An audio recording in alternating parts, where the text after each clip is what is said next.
عفوا الصوت واضح هسه؟ اي دكتور مازن. تمام ان شاء الله. بسم الله الرحمن الرحيم. جدا دكتور مازن. السادة الحضور الكرام، السلام عليكم ورحمة الله وبركاته. نرحب بكم في اليوم الثالث من سلسلة الندوات التي تقيمها كلية دجلة جامعة بالتنسيق ومع جهاز الإشراف والتقويم العلمي في وزارة التعليم العالي والبحث العلمي دائرة ضمان الجودة والاعتماد الأكاديمي، ومع قسم الاعتماد الأكاديمي، بالإضافة إلى التعاون الفني مع الفريق الوزاري للتعليم الإلكتروني في العراق، وذلك من أجل عرض سلسلة ندوات علمية حول تجارب بعض الجامعات العالمية في اعتماد واستخدام التعليم الإلكتروني. تهدف هذه السلسلة الندوات إلى التعرف على أبرز التطورات العلمية والتوجهات البحثية والآليات الإجرائية المعتمدة في مختلف أرجاء العالم في مجال اعتماد واستخدام التعليم الإلكتروني في التعليم العالي. بالإضافة إلى ذلك تهدف هذه الندوة إلى تبادل الخبرات والتجارب ونقل المعرفة بين الباحثين والمهتمين من داخل وخارج العراق، بالإضافة إلى الوصول إلى الفهم العالمي المشترك لاستراتيجيات تحقيق ضمان جودة التعليم الإلكتروني في التعليم العالي. فأهلا وسهلا بكم في رحاب كلية دجلة جامعة الافتراضي. في البدء نرحب بالسيد عميد كلية دجلة جامعة الدكتور إبراهيم المحترم للتفضل بالترحيب بالسادة الحضور. السلام عليكم اخواني الحضور، اهلا وسهلا بكم. اهلا وسهلا بكم في هذه الحلقه الثالثه، خلينا نقول من ضمن الندوات اللي تقيمها كليه دجله بالتعاون مع وزاره التعليم العالي، متمثله بالفريق الوزاري ومتمثله بقسم ضمان الجوده والاعتماديه في وزاره التعليم العالي. اخوان مثل ما تعرفون احنا باليوم الاول كان عندنا ضيف من الصين اللي هو الدكتور جينغ، وكانت هناك مشاكل، حاول 4 مرات يدخل على المحاضره اللي كانت باليوم الاول وصار اكو مشاكل تقنيه، وهو كان مصر جدا انه يعني يلتحق بينا، واليوم الحمد لله قدرنا نحل هاي المشكله وهو جاهز راح يبدي المحاضره مالته. ايضا ارحب بالاخوه الضيوف عندنا اليوم ايضا من جامعه جيهان من اقليم كردستان، وعندنا ايضا من جامعه الكوفه من التجارب العراقيه. اخواننا الاعزاء تعذروني اني راح اتكلم باللغه الانجليزيه، اقدم ضيفنا حتى نلتزم بالمنهج. كلكم اعزاء مع الاحترام والتقدير لكل جهودكم. Ladies and gentlemen, good afternoon. May I introduce Chair Professor Dr. Baizing, Associate Dean for Academic Affairs, College of Engineering in China.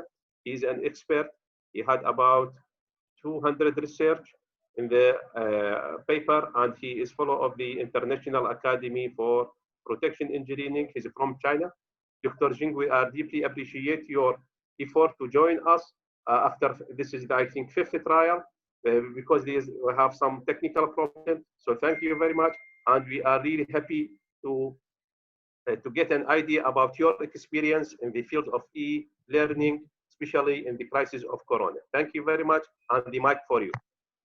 Okay, thanks. Thank you, Mr. Chairman. First of all, I would like to apologize for the last time because of the technical problem of this communication. There was no sound. Today, I finally resolved the problem. I'm glad to share some of our experience on the online teaching and learning with you. So I'm going to share my screen. Is it okay with you? دكتور عدي عفوا إذا مع الدكتور. Yes, now it's shared. You can continue, yeah, Victor.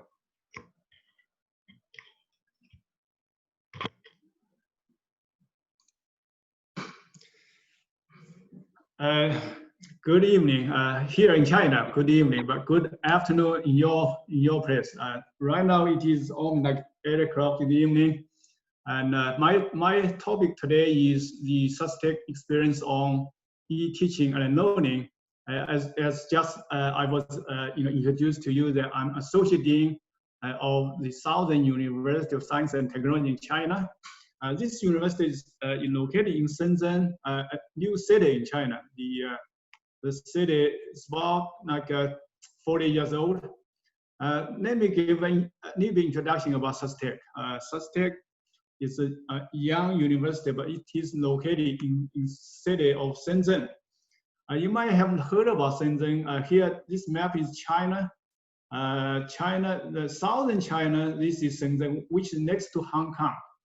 Shenzhen has a population about 20 million, and then with almost like 30,000 high-tech companies in Shenzhen, and also the GDP in last year, 380 billion US dollars. So in terms of GDP, Shenzhen right now is the third largest in China, which is next to Shanghai, which is the first, and then Beijing, which is the capital city of China.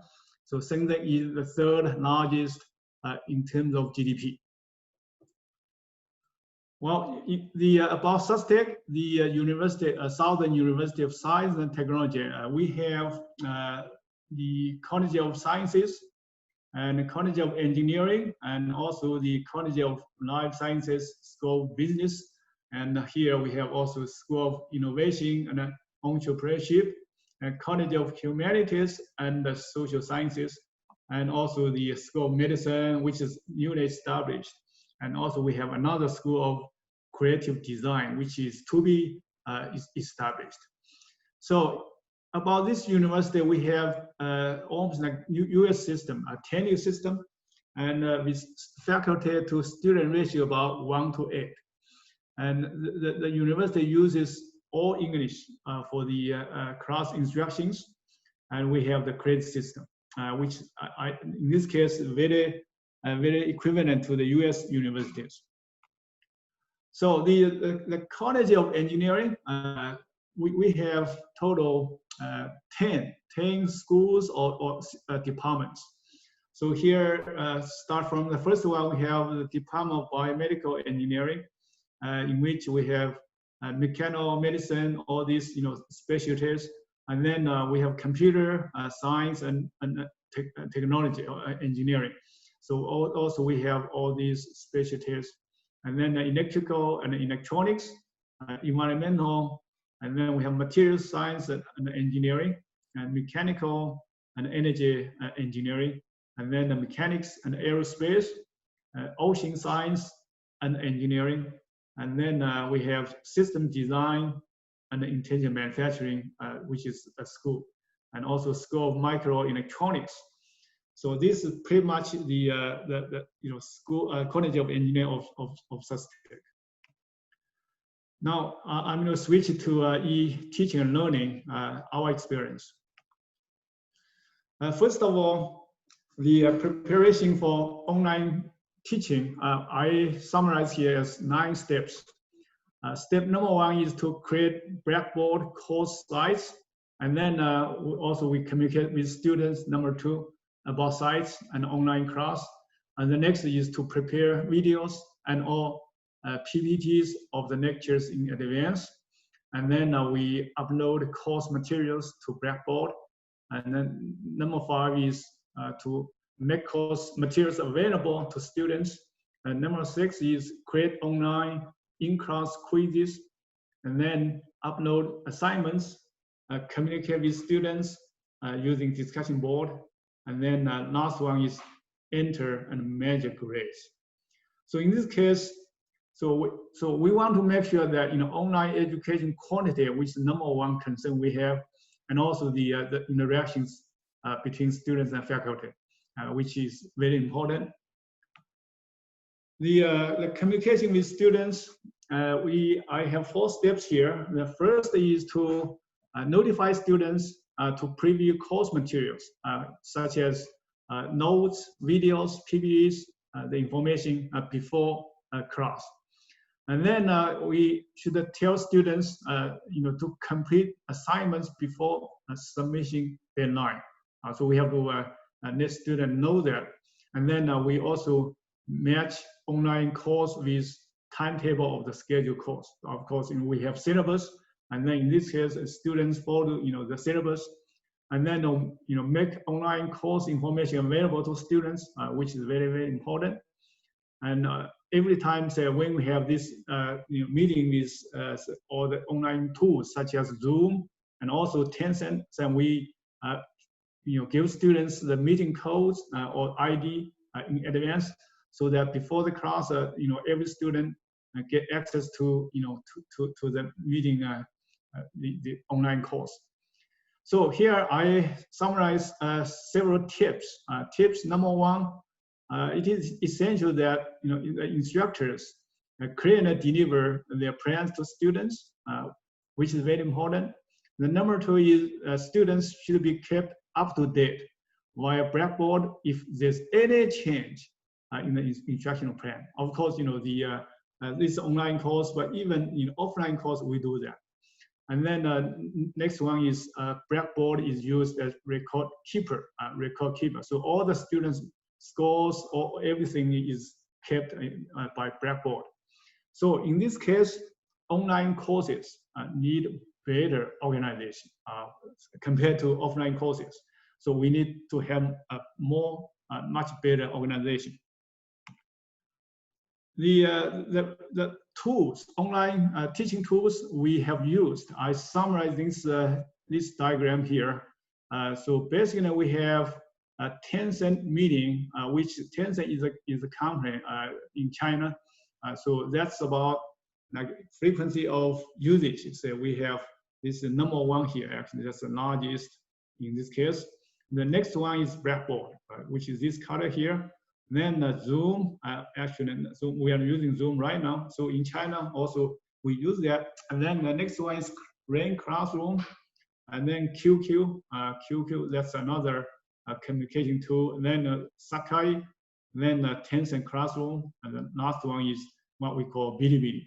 Bilibili, which is actually loved by young folks, students, like high school students, college students. They love this. We use Bilibili actually to give larger lectures or some larger conference. See, last time we had like 120,000 people online with Bilibili. So that's a very large scale. So in terms of all these online teaching tools, the most widely used ones are listed here: Rain Classroom, Tencent, and Zoom. So if we compare their functions, functionality, say what we can do, what we cannot do. So here I summarize with all these the maximum number of online users, real-time live recording, whiteboard, screen sharing, file sharing, online chat, remote control, multi-user, online voice, and then course site, and also poll, test, assignment, offline share. So in that case, so you see when we have this tip here, so that means that's good. Otherwise, with this, that means it's not available. Say like recording when using Tencent, you cannot do that. And also whiteboard, you cannot do. Otherwise, share screen, we can do. File share with Tencent, they can do. So Tencent is the most popular in China. We use for online teaching. So in this case, Blackboard, what we use, Blackboard, as the previous slide shows, that Blackboard is used for record keeper. And also we use Blackboard for announcements and course materials and assignment and also related materials. So everything in this case, we use Blackboard as a platform. And then we use those tools for online teaching. In most cases, we use more than one. So we use two in case one does not work, and then we switch to a different one. So this one, this chart diagram here gives you overall structure or logical structure of the online teaching. We have the 3 steps here: before class, in class, and also after class. Look at this one, before class. So we use, if we use Blackboard plus QQ, what we do, so we communicate with students. So in this case, students log into Blackboard and to have preview or what we are going to do. We have done. The students can get information. For the instructors, we can make announcements and also upload slides or PPTs and also related materials, course materials. We can do that. during the class, in class, then we use the QQ and also for the question and answer. So QQ is very convenient in this case. Students love to use this. And then we also use Zoom, Tencent meeting tools, for the online teaching, and also use screen sharing and also interactions with students and faculty, the teachers. So run classroom and also use slideshow here. We can also do. Then after class, we have Blackboard, QQ, and emails to communicate with students. Students also can get access to Blackboard, and so we do that. Then the students submit their homework and report online, and the instructors and the TAs, in this case, teaching assistants, they evaluate homework, student homeworks, they answer students' questions, and also provide feedbacks and grades, and also data and analysis. So in this case, you have no need to set office hours. Office hours in this case, we could do through QQ or WeChat. So in China also we very often we use WeChat, which is also very convenient software to use. And actually, we don't use emails as much as we use WeChat. How to have effective interactions with students. And here I have a few here, and I see interaction mild or strong. And if you want to have mild interactions, you could use these methods. Use poll or bullet screen or quizzes, question and answer, or these during the class. If you want to have strong interaction with students, then you could use group discussions, question and answer through audio, video means, and also presentation, and also flipped class. Students come to give presentations or give to some discussions and need some discussion also. So in this case, so we would like to have more effective interaction with students in the class. So facilitate communications, encourage online interactions, and also ask questions and respond to discussion prompts. So in the case during the class, student may type some questions, then we check we can give answers. And also some students may raise their hands during the lecture period. Then we notice that, and then we give a response to those students. And so we make discussion questions available in advance. So we ask the lecture teachers or professors beforehand. So they prepare the questions for the online teaching class, the interaction. So they can raise questions randomly. They call students' names. Say if student A say, okay, can you answer this question? Student B, can you answer that question? So that keep students engaged during the online teaching. And also we use random call to students to answer. So just as I described. So we have to, in this case, to prepare questions in advance. Here are some of the tips for online lab classes. Lab class is a very tough job to teach for online. So what we have done so far, I have two examples here. One is our materials lab from the materials department. So in this case, we preview the Blackboard and MOOC pre-recorded course materials, and then using video demonstration to show to students those in the materials test lab. For example, like material the tensor test or materials fatigue test, so on and so forth.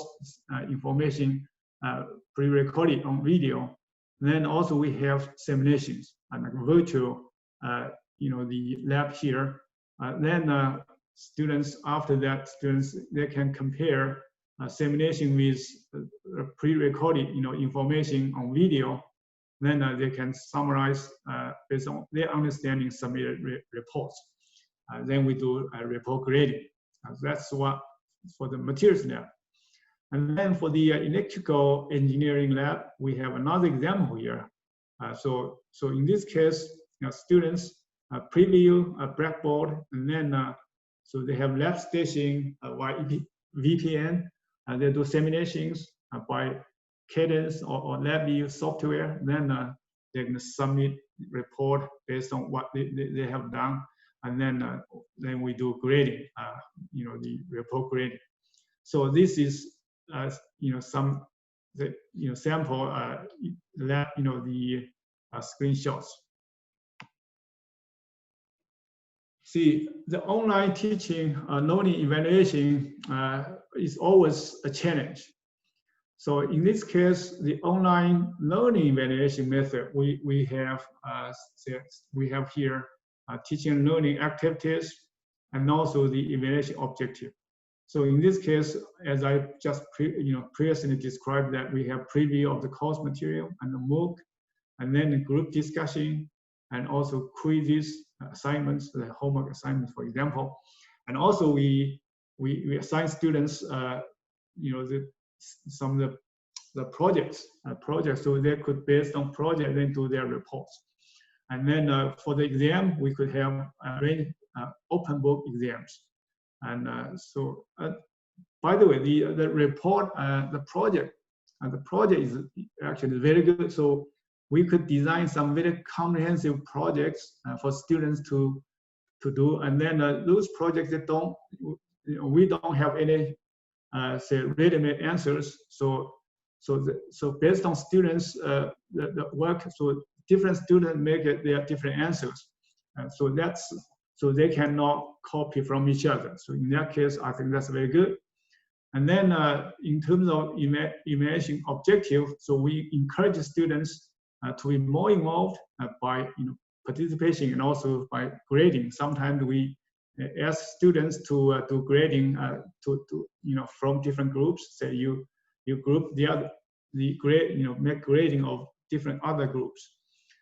So in this case, also we have students feedbacks on these online teaching and learning. So the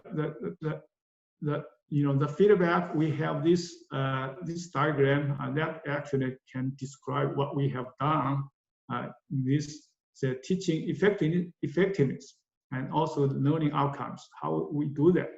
So through this loop here, so we have timely evaluation of the teaching effectiveness, then also assess students' learning outcomes. Then we have feedback to timely feedback to this to make adjustment. So if anything we think we have to improve, then adjust teaching contents and also methods timely, and then give the feed forward to this. Then we check the learning outcomes. If outcomes we need to improve, then we adjust learning engagement, students' engagement in learning. So that's I think this diagram basically describes what we have done in online teaching and learning. The online learning evaluation is always necessary and also always a challenge. So we prepare some of the questionnaires, questions for students to answer. So here I have some of them here. I'll show to you. The first one is, do you preview course materials before online class? So based on our students' feedback, so we have like 56% students say quick preview. Almost like 30% students says full preview. Then about 14% of the students said not at all, nothing. So they did not do anything. So that's the feedback. And then the number 2 question is, do you preview the pre-recorded course videos before online class? Then the answer, full review, that's majority, so 54%, more than half. Then a quick preview, about 36%. So these two takes about 90%. Then not at all, 10%. So students did not do anything. Then number 3 is the average amount of time spent on assignments. About like 35% students spend 1 to 2 hours. 60% more than 2 hours, and only like 5% less than 1 hour. Then number 4 is how to get answers to questions during the online class. And then about 52% of the students have group discussion, and then 42% search via internet, so from internet to get the answers to questions. And then 66.4% of students use some other means. The number 5 question we gave students: which teaching mode do you prefer when pandemic is over? So right now in China actually it's almost like over, but in some other countries may not. So still, pandemic, the problem is still there. So even it is over, 33% of students prefer online teaching. Then 67% prefer face-to-face teaching, which is a traditional way of teaching. Then next question is, how do you compare class interactions in online teaching as compared to face-to-face teaching? 26% of the students say better, it is better. So online teaching in terms of class interactions is better. Then 40% says worse. 34% no difference, So which is very interesting. So, and then next one is, what kind of lectures do you prefer in online teaching? Majority, 86% prefer pre-recorded lectures. Then only like 13% online lectures, only 1% others. Now, how to engage students in online teaching? So this for professors. Then pop quiz, that's number 1. The next one is extra credits, give them some the incentives. And the next one is assignment, question and answer, and also attendance. So we have 5 here. The online learning evaluation in terms of the in classroom versus online teaching, we have the items, all these items here, and then we compare in classroom or face-to-face teaching with online teaching. All these items here say, if you talk about more flexibility, online teaching is better. Online teaching has more flexibility. Then next one is easier access to course materials online, also is better than in classroom teaching. The next one is more responsiveness during online class. Yes, more responsiveness. So online teaching is good. And then next one is readiness of recorded course material. Online teaching also is better. Then in terms of more interactions among students and teachers, in classroom, which is face-to-face teaching is better. And then next one is more student engagement in learning. In class teaching is also better. So if we compare this one by one, then you see more requirement of self-discipline, more requirement for student, to manage the time, and also instructors answers student questions more promptly. So this online teaching, for all those 3, online teaching is better. The last one is learning environment. Learning environment, of course, the traditional in classroom teaching is better than online teaching. So this table basically gives a survey of our students and also faculty members, the feedback. In terms of pros and cons, or the benefits or advantages, and also the drawbacks of online teaching and learning. So I have this table here. First of all, the pros or the advantages. So in terms of online teaching, review materials or videos or PPTs or until learn, so which is good. Then save time to travel to class. This online teaching is good. Now catch up, later for missing concepts or information. So when you say, you did not catch, then you can always review later time, so which is good. And more flexible to learn. So they have more flexibility in terms of learning, which is good. for the online teaching, and more interactive, interaction through a chatting function. Because we have all the online teaching tools, they have chatting functions, which is good. Then less pressure on concentration. So in other words, during the online teaching and learning time, then you could do you don't have that much pressure, that as much pressure as in the face-to-face or the traditional classroom, because you don't your professor does not look at you, so you don't have that much pressure in terms of concentration. However, in terms of drawbacks or cons, the online teaching is, we found that it's easy to lose students' concentration. So we have to use some means to keep students engaged. The engagement, student engagement is very important in this case. And also the unstable internet. Just as last time I could not, deliver this lecture to you because, the Zoom, well, I have technical problems on my side. So unstable internet, then a weak learning environment at home, which in this case, students basically they do learning at home, but different locations or different places. That the internet is not stable in some places and some others, and also in some of the remote areas, students they even cannot afford to have a computer, so they only use their cell phone, for example.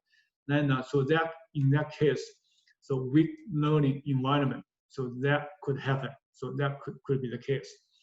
Then missing classroom environment. So because you have online learning, then you only have yourself and you don't find your classmates next to you. So that environment you don't have. So we call this missing classroom environment. Then the next one is less self-discipline. So if some students they cannot have self-discipline or cannot, cannot do something by himself or herself. So in this case, which is not good. So for online teaching and learning. Then missing face-to-face interaction with instructors. So you don't see your professor many times. Professors, or your professor do not see your face. So in that case, you feel which is very different from a traditional face-to-face classroom teaching. Well, in terms of interactions, we have said if we want to have more interactions or less interactions, so in this case, online teaching, because you have more interactions in online learning and teaching, so you don't feel embarrassed because your face is not shown up. So you could raise your hand or type questions or even ask questions. So in online teaching, we found that students, especially Chinese students, usually most of them are very shy. They don't want to raise questions. But in online teaching, they have more questions. So they raise their hands, and also they could raise their voices. So they have more questions in this case. The next one is easy to ask by typing, no interrupting the class, because you're typing, you don't interrupt the class. The next one is no others look at you when you ask questions, and easy chatting or discussion among students. That's the next one. So the reasons cause less interactive class or interactive e-learning is because more time consuming by typing than by speaking. So because say if right now I'm speaking right now, you don't want to interrupt me, then you have to type. So that's time consuming, which is not very preferable, for example. And also no classroom environment. So that's what I just mentioned about.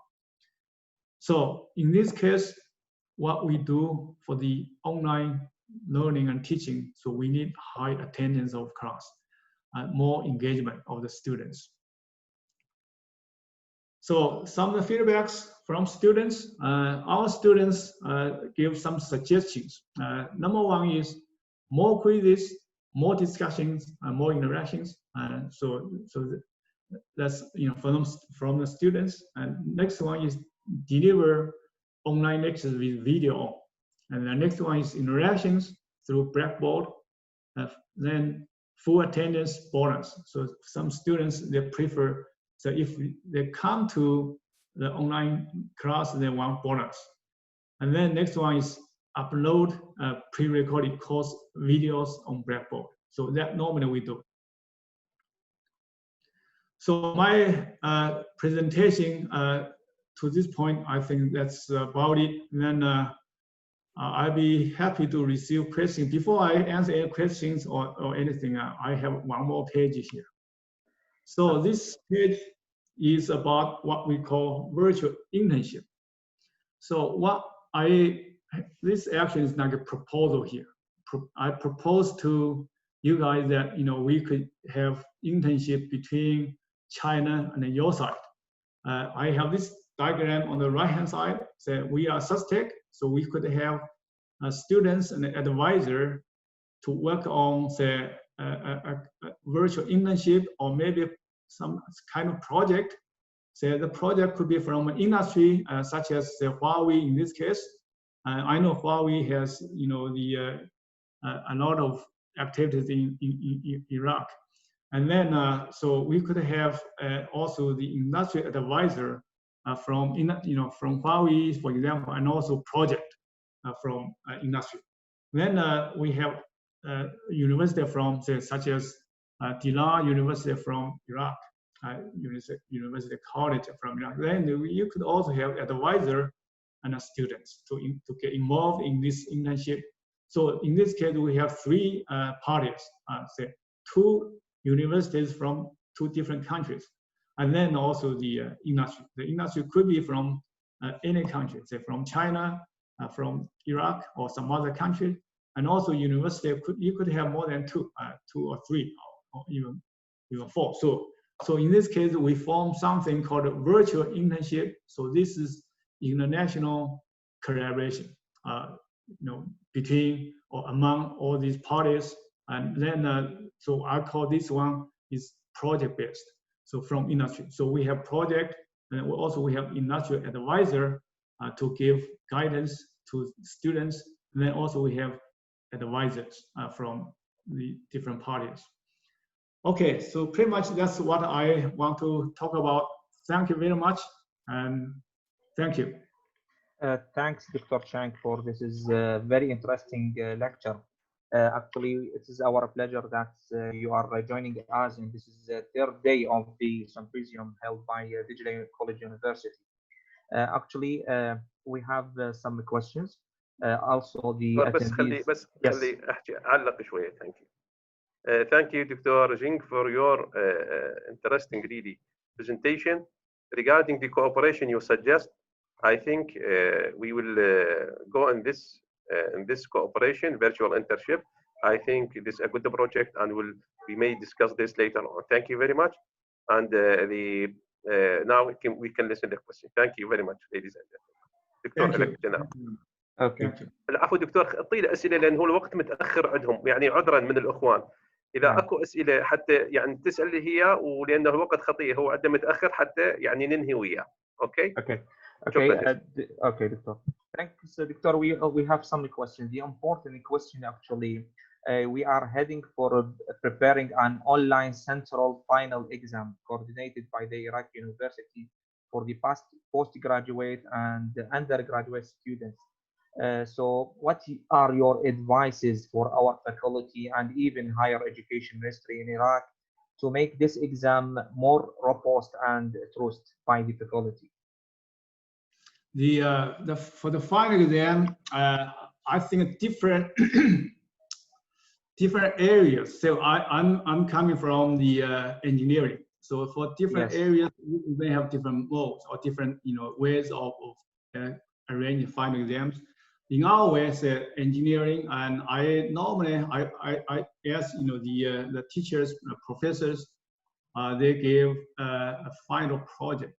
A project which is very comprehensive. So as I said, that project, you have open any project to every student. They work through the project. They use all the knowledge they learn from your class. Then they do the project. So the final result is not as important as when students use every step of those knowledge. So if you use some concepts, some equations to do something, those equations, whether they're used in the right way or used in the wrong way.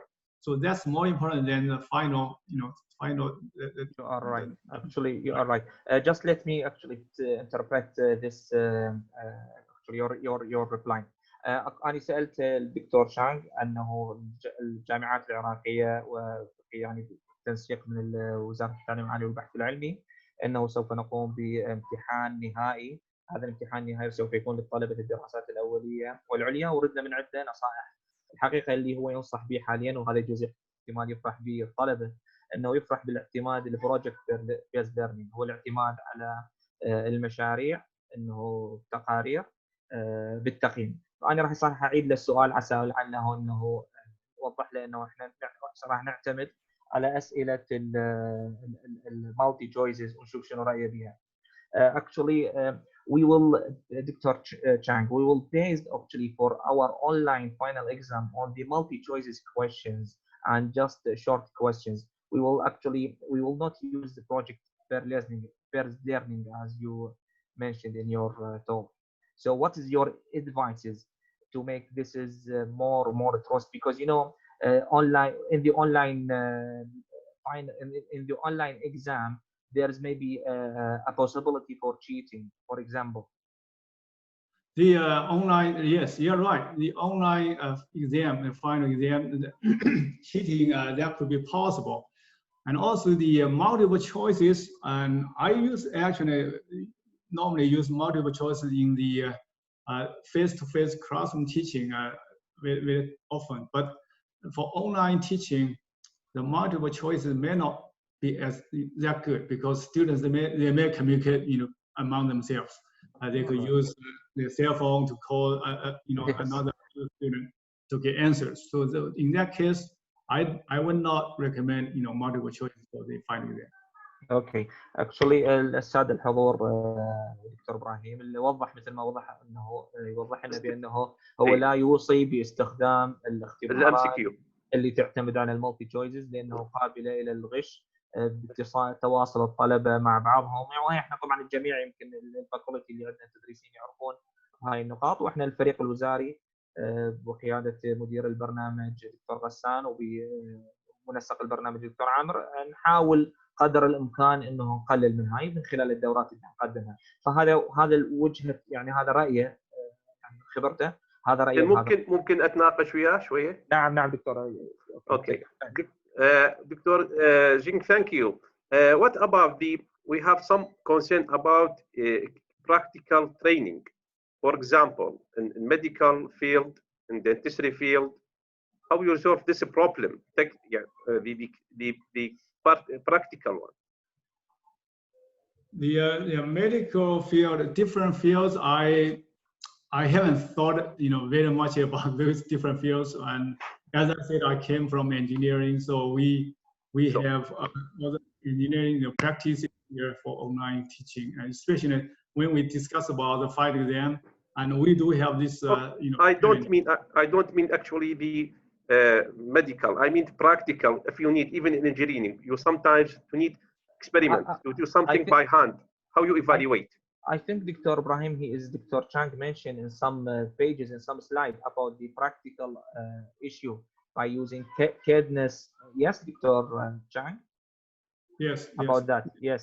What about mathematical examination, for example, with the equation? Yeah, we have, as I mentioned, that we have all these mathematical equations. We incorporate them into the project. So when they learn something using derivations or the equations, then they have the project, so they do the calculations with those equations. But the project, when they say, for example, I give something like a shaft design. When you design a shaft, then you have to use the knowledge of elasticity, use a strain, and also all the equations for the calculation of diffractions, fatigue, all these. So those are equations that they are involved in the entire project. So if they use anything wrong, then the final result will be wrong. So that's. So you depend on projects. What about plagiarism? You check it? Plagiarism for the project, because normally it is open-ended. So for different students, they could have different answers. So if a student with another student, they have the same answer, that's the possibility of they're copying from each other. So that you can easily catch out, find them out. Okay. Otherwise, say if you have anything with the ready-made answers or the standard answers, I would not recommend you use those as a project. So if you have anything which is standard, say you get only a unique answer, which is not very good. Okay.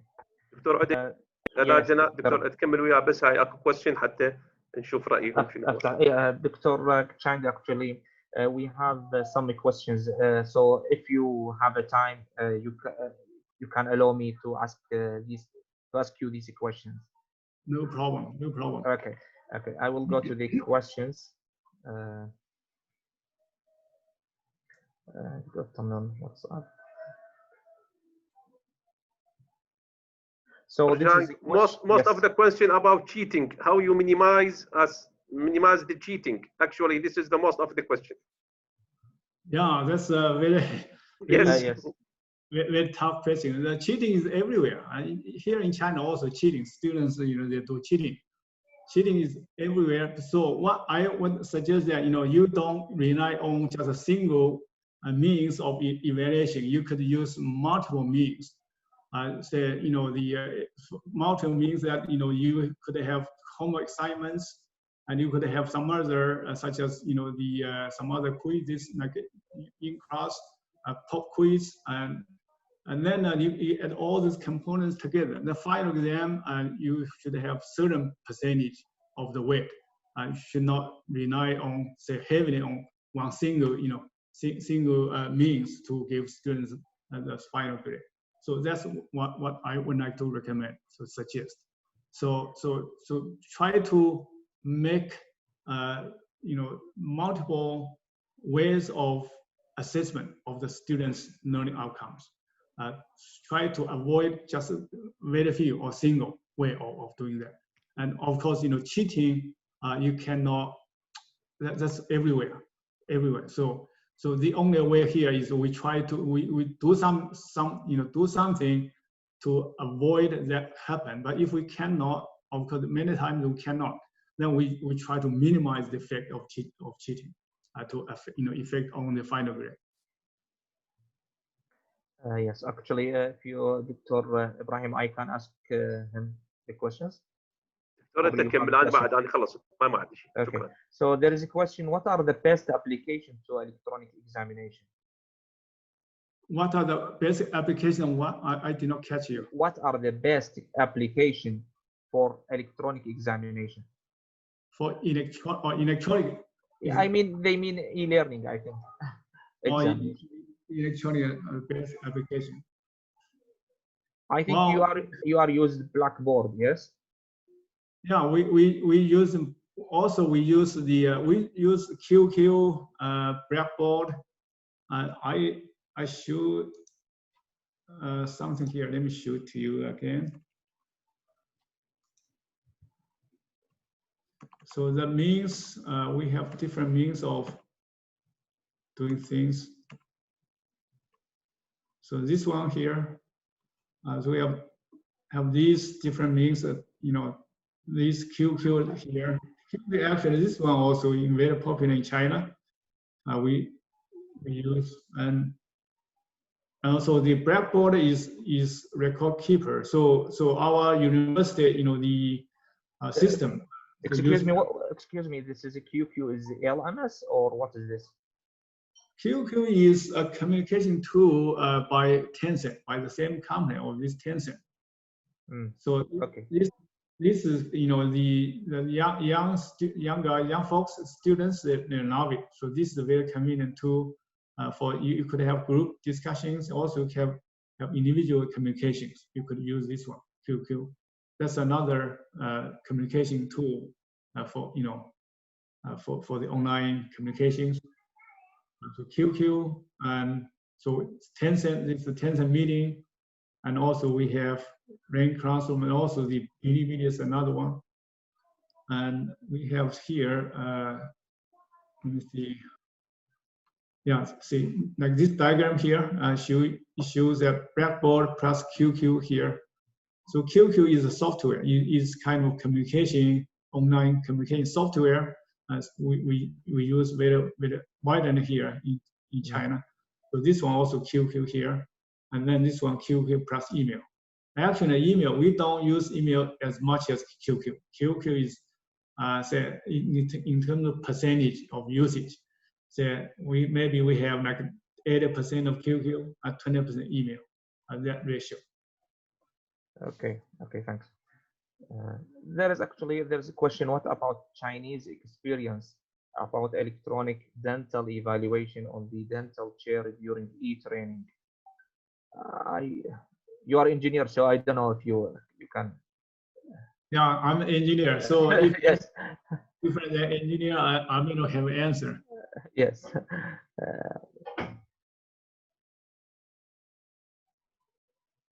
So do you think that the new electronic way in teaching will make us to lose the humanity communities?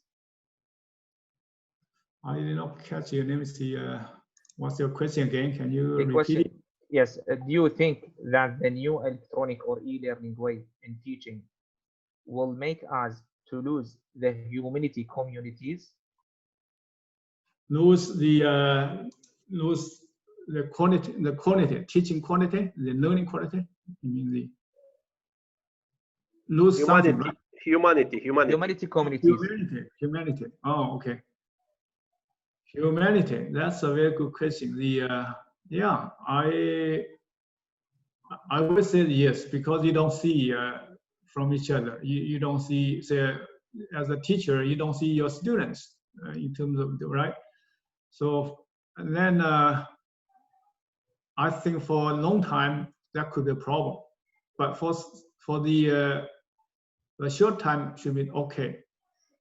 So in that case, I still would say that the online teaching should be combined with on-site teaching, face-to-face teaching. So it's a matter of the ratio. So how much you have online, how much you have offline. Otherwise, say if everything is online, you could lose something, as you said, humanities. Yes. There is a question about the online lectures for the students. So the question say, videos deliver online to students. How to do that in your university? Can you say again? Basic question say, videos deliver online to students. How to do that? The first word I could not catch. The first one. Video. Oh, video. Yes. Video. Okay. So video. We pretty much we have the two sources. One is we have a majority of pre-recorded videos. Then also in our classroom we have the recording system or the tools. So every time when we do a lecture, we also make videos. So before the online class, the videos are actually uploaded to the Blackboard, so students can get access to the videos when we ask them to log into Blackboard to have preview all this. So did I answer your question, or you have a different question?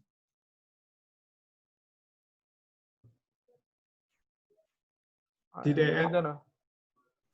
Sorry, Dr. Chang. It's okay, Dr. Chang. Okay, I think it's okay. Yes. So there's a question.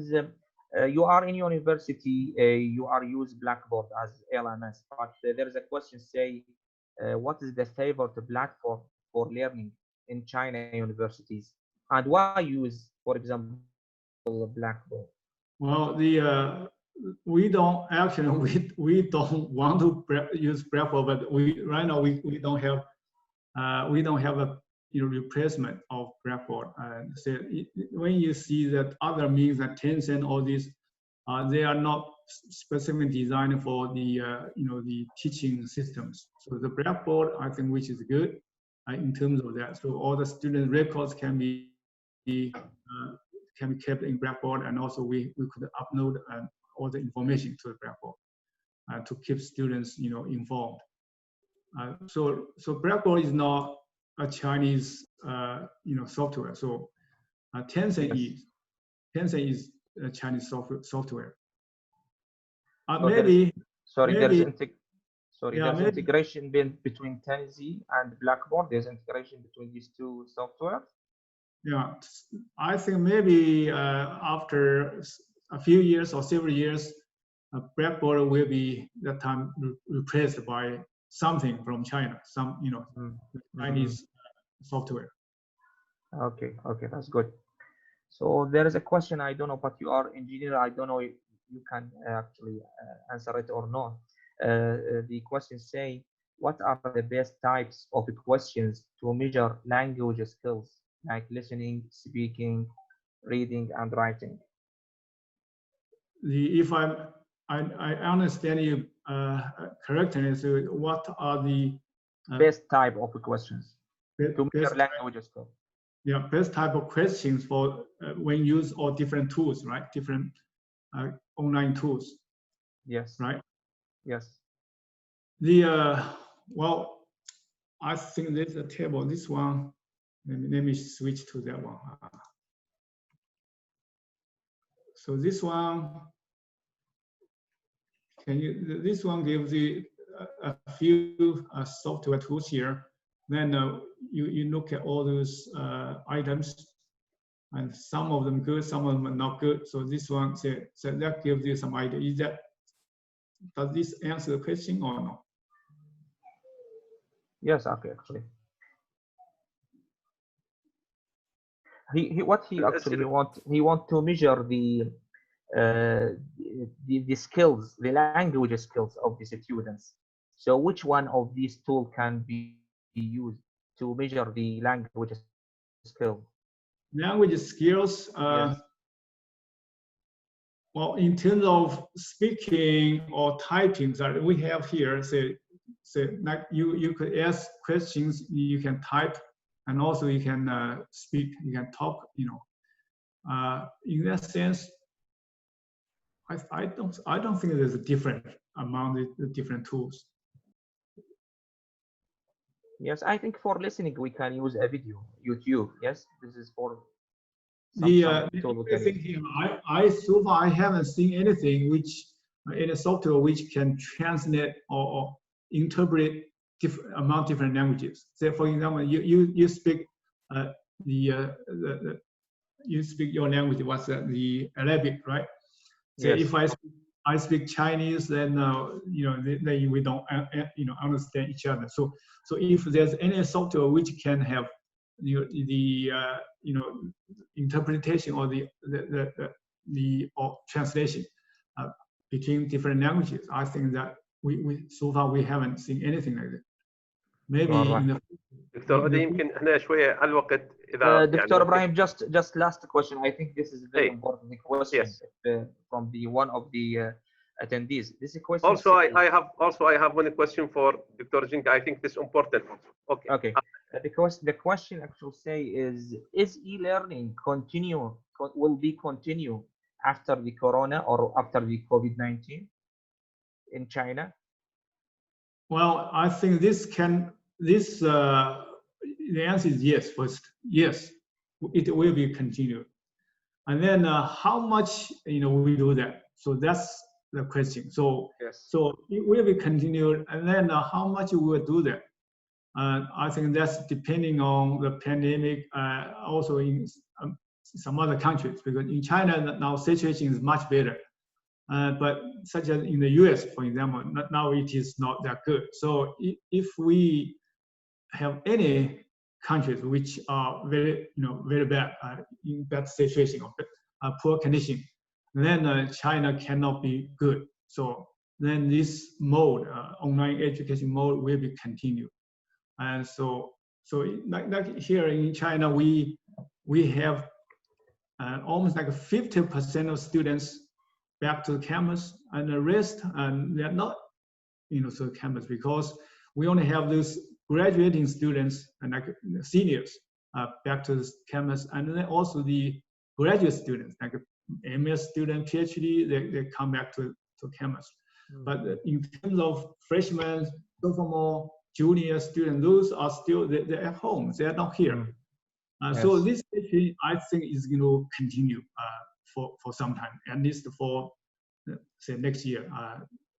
From now, 1 year later, next year this time, I think we have almost like some students they are not on campus, some they are on campus, because for graduate students they have to do a lot of lab work, to their research, and then they have to come back to the campus. For those the junior, freshman, sophomore students, still I think they're just they're going to be away from campus. So that's my prediction. But in the future, I was comment that so this online teaching and learning, I think that's going to continue.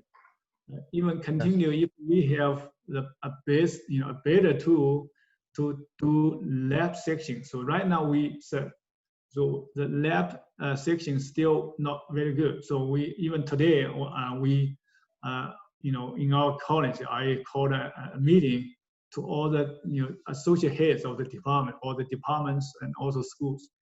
I asked them to prepare for the online teaching for the next 1 year or even 2 years, and I asked them to do some projects, some to some innovative projects, how to do say, for example, like mechanical or materials, mechanical engineering, how to do a lab course, a virtual test, such as materials test or machining of materials, cutting, metal cutting, for example, or virtual metal cutting online, so that students can do their lab courses online, so that we don't have to do actual cutting. But when students come back to campus, then we can verify that, and then with actual cutting. So we can minimize the actual lab course by do more online, the virtual lab, lab tools or lab courses. So in summary, I think this is a very good question. And also we, in my prediction, I think, so this online teaching is going to last even after next year. I think it will be continued. This is my opinion. Actually, your answer is very good and clear. Dr. Ibrahim, yes, Dr. Ibrahim, this is last question. Yes. Dr. Zing, actually, we try to get as much as we can from your experience. We want to compare to see the experience of the others. So I have 2 questions. Number 1, how you can manage if there is shutdown in the internet or there is heavy traffic in the internet? This is number 1. Number 2, by e-learning, maybe all the students have the same mark or the same level. How you can differentiate between them? How can recognize them by this method? Thank you. The 2 questions.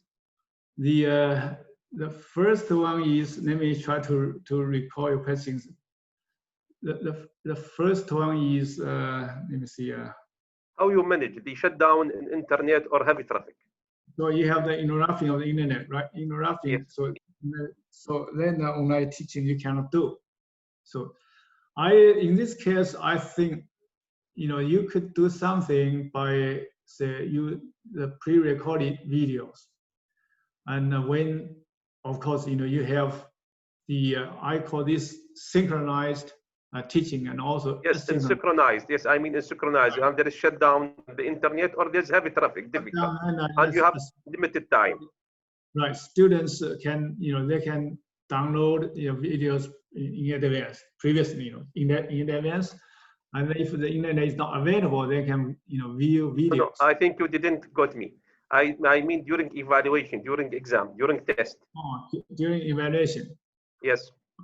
The evaluation, as I said, we don't we don't give, say, if we don't give the final exam, we give, instead we give the project, then we don't have the problem. So if the internet is not available, so it's a matter that when the student finishes their project, then they submit a report. So there's a deadline. So you set up deadline. So you depend on asynchronized on projects. Yeah, I know. The project that normally you don't do that project, as synchronized project, right? So you could do yes. that. So in terms of exam, you might need synchronized exam because you want students to do it at the same time.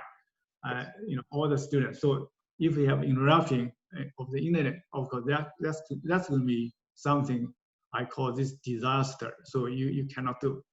In that case, well, I would say that maybe you have to use some other means to, as a some kind of substitute to this. Okay, the second question: how you can recognize the students according to the e-learning? If you sometimes all they maybe get the same evaluation, the same mark. How you can recognize the good one, for example? I know. So this is a tough question. So even in traditional classroom, like face-to-face classroom, to differentiate students between the good ones and the poor ones. So that's also a challenge. But yes. in online teaching, that's become more challenge. So how to say, if a student is very good, excellent student, you want to give a student, say, 100% score, right? Otherwise, if a student performs very poorly, you don't want to give a student like, the 50 or 40, 30% of the score. So to make this standard deviation as large as possible, I say that's always a challenge, because as a good teacher, that you want to differentiate among students, the good ones and poor ones, and then as much as possible. So for online teaching, as I said, I would suggest that you use multiple ways of assessment. Don't rely on one or two. The more the better. I think you use all different ways to do the assessment to differentiate among the good ones and poor ones of the students. And this is challenging job. This is very challenging, because only I say for those the professors or teachers with very good experience, and they might have something, they can do something. For the young people, young teachers, if they don't have enough experience, and it's very easy for them to have all the students with the similar scores, very similar, like say everyone has 80% or something, very close to 80, maybe it's 79, 81, which actually that's a disaster. That's not what you want. You want give good students a very good score, poorly in performance students give lower scores. So that's a very good question, also very challenging question. Thank you. Okay, Dr. Brahim. Actually, thanks, Dr. Chang. Actually, thank you for your insistence to join us. This is the third attempt from you, actually, to join us in this symposium. No, this is the fifth one. The fifth one. The fifth? Okay. Yes. Okay. Thank you, Dr. Chang. Actually, if you want to stay with us until this webinar finish, actually, you can stay with us. You are welcome. But you can leave us if you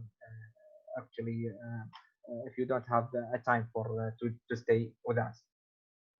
Okay, I would like to thank you all. Thank you very much for inviting me to give this talk, and it's my pleasure. I feel very honored to give you this, and also I was very happy to discuss with you about those questions. Some of the questions very good, and actually some of the questions we have discussed. Some we never even thought about this. The questions. I think that also is very beneficial to our side, to us, to to do something and also to improve our online teaching. And I want to finally thank you very much, and thank you. I will stay for some time here with you. Thanks. Thank you دكتور.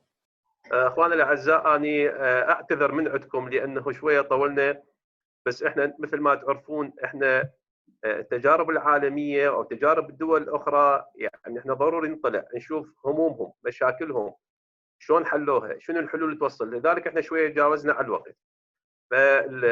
والمحاضر ايضا اللي هو دكتور زين كان مصر انه يبقى ويانا، وكان مصر انه يعطي المحاضره مالته، على الاقل احنا نطلع على التجربه مالته. فاني اشكركم اخوان واشكر صبركم ويانا، وهي بالنتيجه ان شاء الله هي كلها جهود، يعني احنا من باب الحرص، من باب المسؤوليه. انا بس انوه الى نقطتين اخواننا الاعزاء. اخونا الدكتور عامر سليم الامير احنا افتقدناه اليوم، صار عنده حادث بسيط ان شاء الله، نتمنى له يعني من عائلته، نتمنى له الخير والسلامه ان شاء الله. وافتقدنا حقيقه، افتقدنا وجوده اليوم. هاي الشغله الاولى. الشغله الثانيه، انا ارحب باخواننا من جامعه جيهان، عندنا الدكتور محمد باجلان، وعندنا اخونا من جامعه الكوفه عصام الخالدي، الدكتور عصام الخالدي، وعندنا ايضا اخونا الدكتور عمر صبر الدين من جامعه دجله، يتكلمون على تجاربهم. واترك حاليا اخويا دكتور خالد هو راح يتولى. شكرا جزيلا. شكرا اخوان.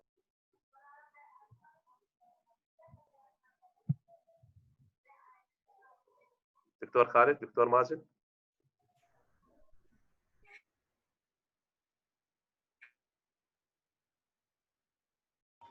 العفو دكتور، لحظات ان شاء الله هسه. شكرا. يمكن اعتقد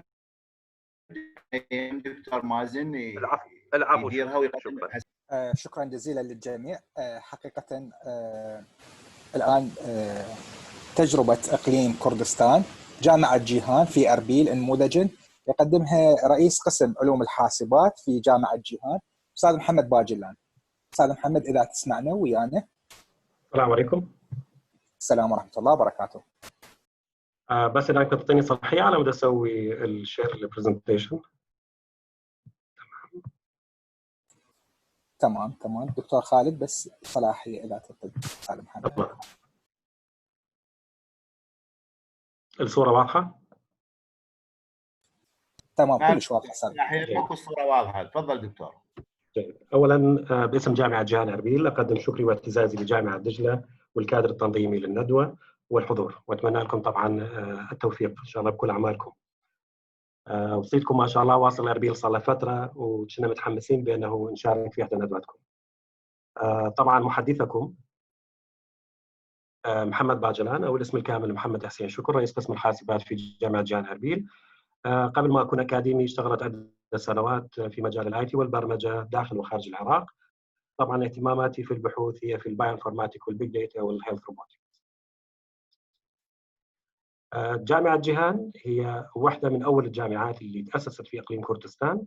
تم تأسيسها في 2006. تم تحصيل الموافقة من وزارة التعليم العالي إقليم كردستان على 3 أقسام، وحالياً في 2020 تحتوي على 22 قسم. الرؤية، طبعاً هذه الرؤية صارت في 2007. الجامعة دولية بمعايير التميز الأكاديمي، تستثمر فيها تكنولوجيا المعلومات متقدمة للتعاون المعرفي في المجتمعات. والمهمة هي المستوى التميز في التعليم للطلاب والمساهمة في التنمية المستدامة من خلال الاعتماد على برامج الجودة العالمية في التعليم العالي وتطوير البحث العلمي والخدمة الفعالة للمجتمع. بما أنه راح نحكي عن التجربة، فصراحة أكو فاكتورين كلش مهمين، اللي هو الطلاب وأعدادهم ونوعياتهم ونوعية الكادر التدريسي. الطلاب اللي عندنا ينقسمون إلى قسمين، بلدهم صباحي وعندهم مسائي ضمن الجدول اللي موجود هنا، وعدد الطلاب اللي موجودين حاليا في الجامعة هو 4596 طالب، 22 قسم.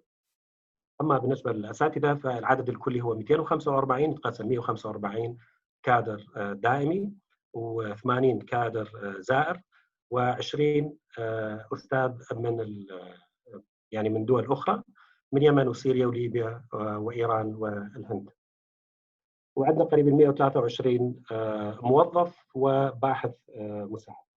هذين الأرقام احنا صراحة شوية مهمه لانه بعدين راح نتطرق لها ونشوف شنو التاثير مالتها على التعليم الالكتروني. صراحه التعليم الالكتروني اللي موجود في الجامعه يعتمد على 3 موازين رئيسيه، اللي هو المودل الليرنينج مانجمنت سيستم، ويعتمد على الجي سوت كل الخدمات المقدمه من جوجل فور اديوكيشن، ويعتمد ايضا على اليو اي اس اللي هو يونيفرسيتي انفورميشن سيستم، اللي هو تحتوي على مجموع معلومات الطلاب والتعاقبات الاكاديميه والاداريه بالنسبه لهم. الخطوات اللي مشينا بها في الايرلينج سيستم في جامعه جيهان اربيل، طبعا لان جامعه جيهان تحتوي على مجموعه من الكامبوس، اكو كامبوس بالسليمانيه وكامبوس دهوك. اذكر حاليا فقط جامعه جيهان اربيل.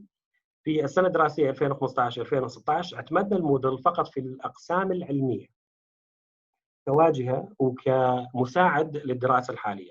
يعني الطالب مثلا من يرجع للبيت بدل ما يقلب مثلا الى اخره يقدر يلقي المحاضرات مالته مسجله موجوده في المودل. في 2016 و17 تم الاشتراك ويا جوجل سوت واستفادينا من الايميلات، فلكل طالب عنده ايميل خاص ويستخدم الخدمات مالته ضمن المودل ضمن الخدمات اللي مقدمه من الجامعه. في 2017-2018 اعتمدنا المودل لقسم من الاقسام واعتمدنا الجوجل كلاس روم لاقسام اخرى. 2018 طبعا بدينا نشفت، بدينا نتحول الى المودل لان الخدمات اللي موجوده بالمودل ممكن اكثر اداريه مقبوله عند التدريسين وعند الطلاب. فبدينا نطلع مثلا نتائج الكورس الاول الكورس الثاني بدات تطلع على المودل، فالطالب صار عنده اكونت، صار يعرف شنو قيمه المودل، يتابع المودل، نزلوا تطبيق المودل بالتليفون. 2019-2020 صار شامل المودل والهانج اوت. كنا الاقسام الانسانيه اللي موجوده عندنا بلشنا بها بشهر الواحد. طبعا احنا من نقول بلشنا في اي قسم او في اي اقسام، طبعا هذا تبدي لها مجموعه من الندوات ومجموعه من الورش العمل والدورات للطلاب وللتدريسيين. انا اتذكر بس ممكن بشهر الواحد يعني قدمنا ما يقارب 36 محاضره مختلفه لعده جوانب من المودل للكادر التدريسي وللطلاب. الجوجل اديوكيشن طبعا يعني لا يخفى على الناس عن الحاضرين، الطالب راح يحصل ايميل جامعي، طبعا هذا الايميل الجامعي مثبت وبالجروب بوليسيز اللي ينزل وياه ويمثل اسمه ورقم الجامعي مالته. جوجل كلاس روم استخدمناه لفتره بس حاليا ما قاعد نستخدمه، واقف عن الخدمات مالته.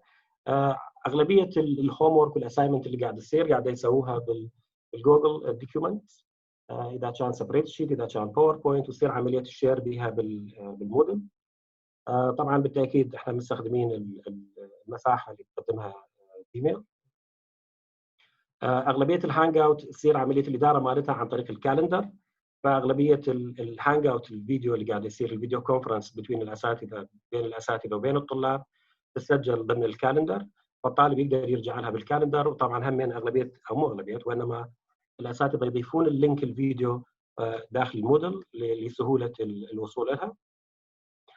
قسم من الطلاب قسم من الاقسام عندهم امكانيه بانه يحدثون ويب سايتات حسب المعلومات والاساينمنت اللي مطلوب عندهم. وطبعا نستخدم السكتش بالقسم من الاقسام اللي تحتاج رسوم مثل الانتيريور ديزاين. المودل نستخدم كافه الخدمات اللي موجوده عنده، اللي هي تبدي من الاناونسمنت، الاعلانات اللي احنا اما اعلانات عامه للجامعه كلها او اعلانات مبوبه بالكليات والاقسام. الكويز والجريدز، الكويزز اللي قاعد تصير عمليه التقييم اللي موجوده بها والدرجات اللي تنتشر.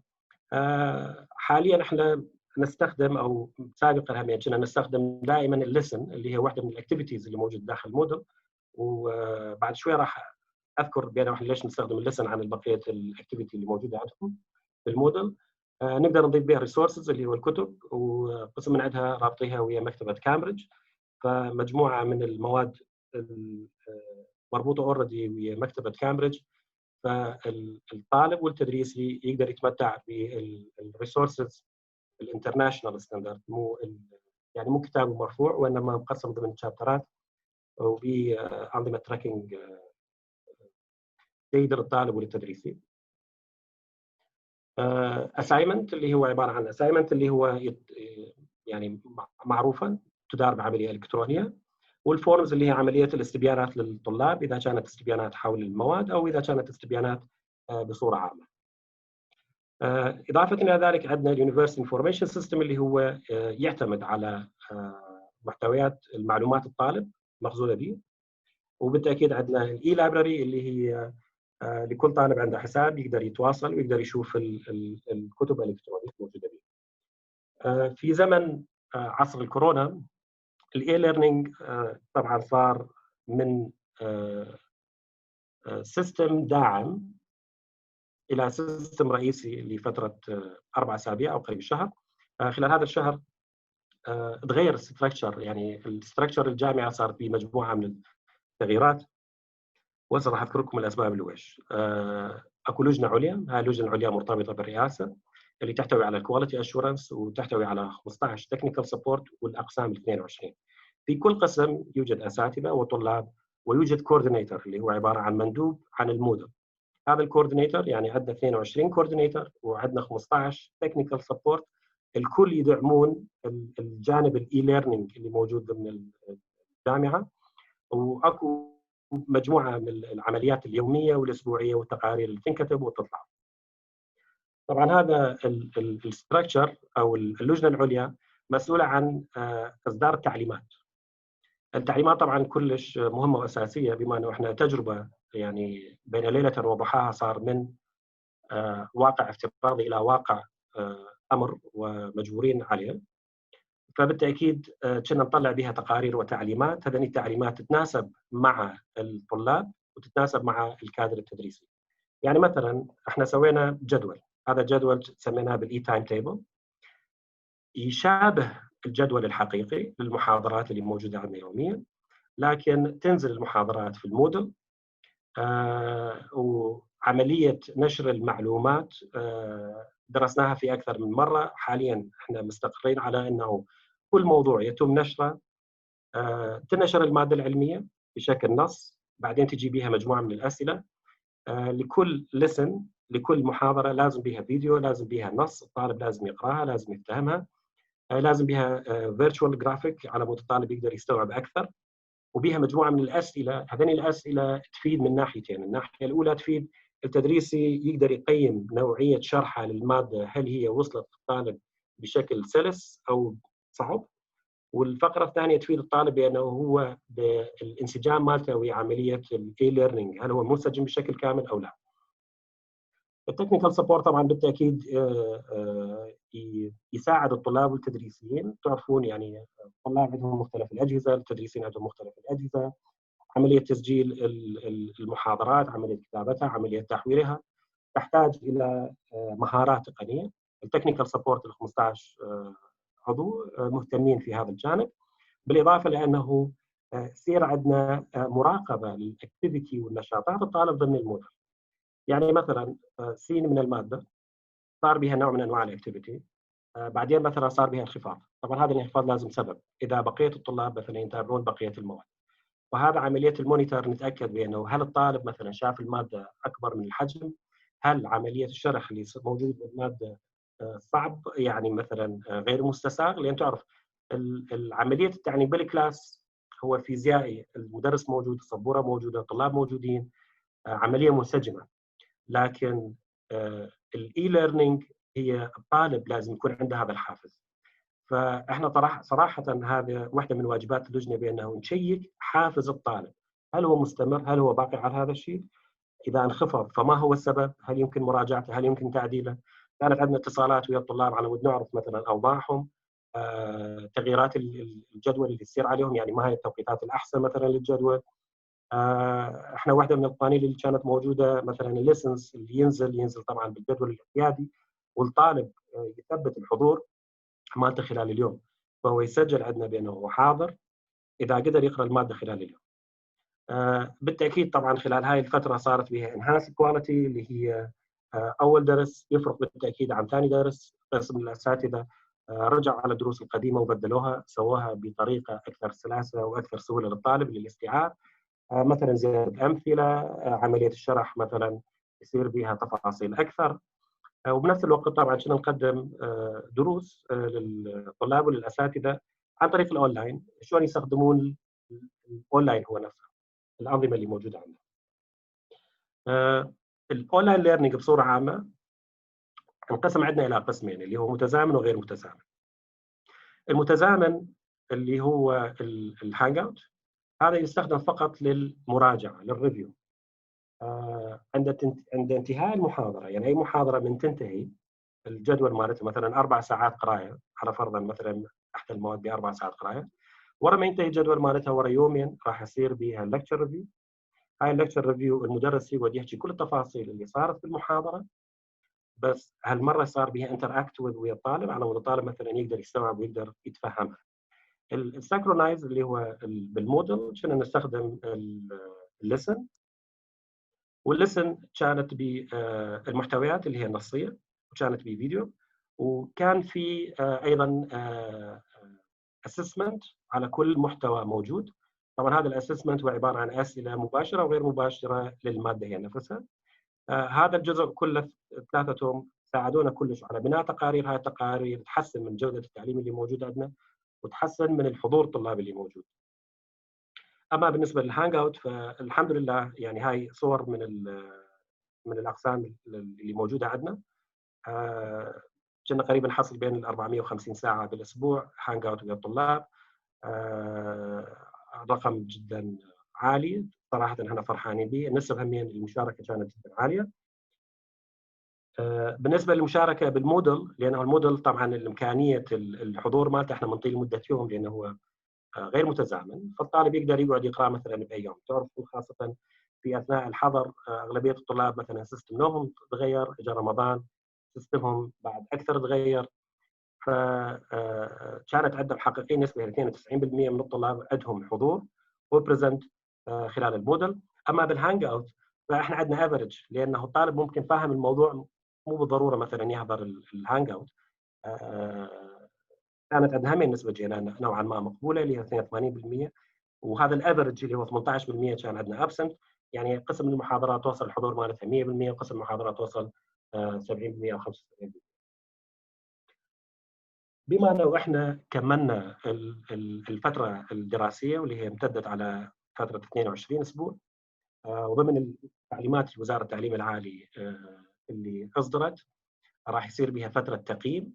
هذا التقييم يعتمد على مو نقطه واحده، يعني مثلا امتحان الكتروني في ساعه محدده في وقت محدد، وانما مجمل من عمليات وانشطه تشمل كيس ستدي، تشمل بروجكت، تشمل كويستشنريز، يعني ثينكينج كويستشنريز اللي هي اسئله قابليه الكتابه مالتها السرد، مو اسئله بها صح وغلط او مثلا مالتي تشويسز او فراغات، لان هذني قابليه الكوبي بيست مالتها كلش عاليه، وقابليه التشيتنج همين مالتها جدا عاليه.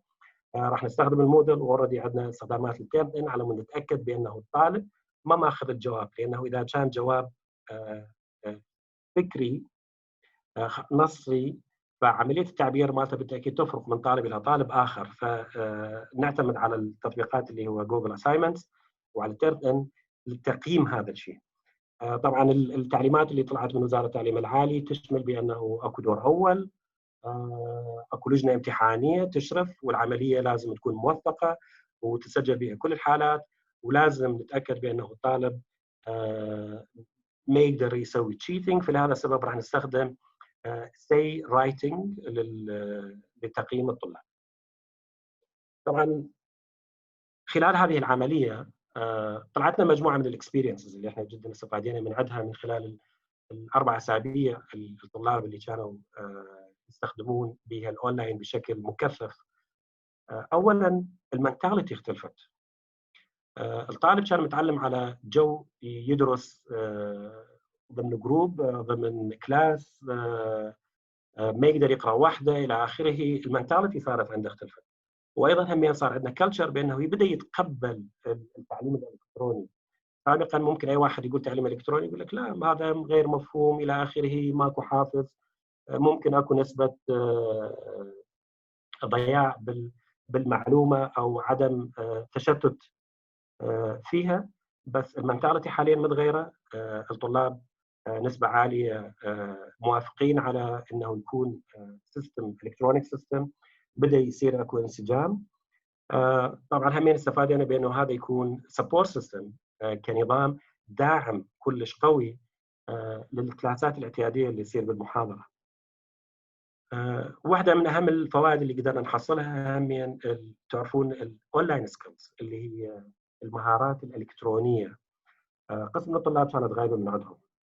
احنا من اول يوم كان الطالب مثلا ممكن يعاني، ممكن عنده مشاكل تقنيه، لا الطالب هنا بدا يبرز، بدا يصير عنده حلول، بدا يعرف يستخدم.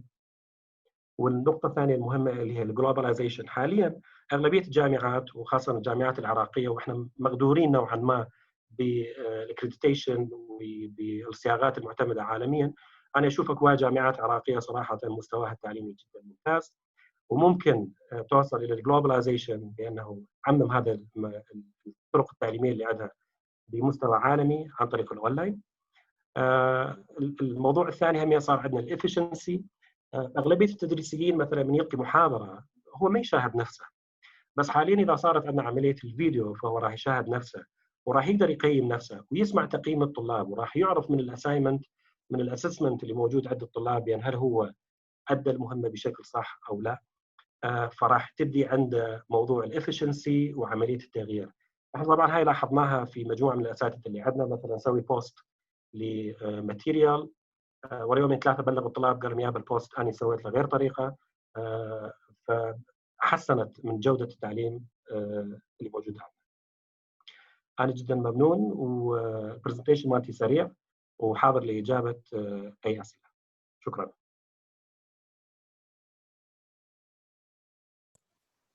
مستر محمد، احنا نشكرك الشكر الجزيل، وفعلا كنا حريصين على مشاركة تجارب أكثر من إقليم كردستان العزيز.